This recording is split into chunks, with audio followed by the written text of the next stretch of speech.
fin d'année approche à grands pas, une chose est sûre, il va faire froid, donc continuez de garder des vêtements bien chauds proches de vous, puisqu'on a toujours l'anticyclone qui va un peu rythmer notre temps ces prochains jours. Il y aura un changement un petit peu peut-être de masse d'air à partir du week-end prochain, rien n'est moins sûr, on vérifie tout cela ensemble rapidement. Cette journée, en tout cas de lundi, laissera place comme toujours à beaucoup d'ensoleillement dès le lever du jour sur certaines régions, notamment près de la Méditerranée, sur le nord-est, mais attention, on a encore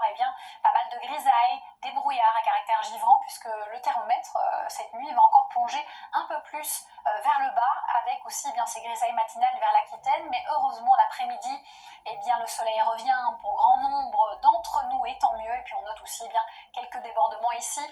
de nuages venant de la Belgique vers le Nord-Pas-de-Calais, la Picardie, au fur et à mesure. Aussi, les Alpes du Nord, soyez vigilants, toujours un risque d'avalanche de ce côté-là. Le thermomètre sera bien froid cette nuit, on peut le dire, jusqu'à moins 6 degrés à Reims, moins 5 du côté de Langres, on aura moins 2 vers la capitale, et puis seulement même 3 degrés à Marseille, 5 à Perpignan. Là, c'est des valeurs plutôt homogènes, hétérogènes certainement durant la journée, toujours cette France coupée en deux, beaucoup plus froide sur la moitié nord que la moitié sud où la douceur persiste. La suite, allez, on passe au 30, puis au 31, le 30. Journée un peu similaire avec du Mistral et de la Tramontane en plus de grisailles au sud-ouest également durant l'après-midi, qu'on va conserver encore mercredi. Alors c'est toujours les mêmes scénarios, on se réveille avec des brumes matinales, parfois à caractère givrant, dues aux températures négatives la nuit, puis ensuite ça se dissipe au fur et à mesure, un peu plus à certains endroits qu'à d'autres, mais on a évidemment aussi de la grisaille vers les Hauts-de-France qui va continuer d'ensevelir une bonne partie du pays, moitié nord, même aussi quelques tombées de neige sur l'est du pays, le week-end prochain,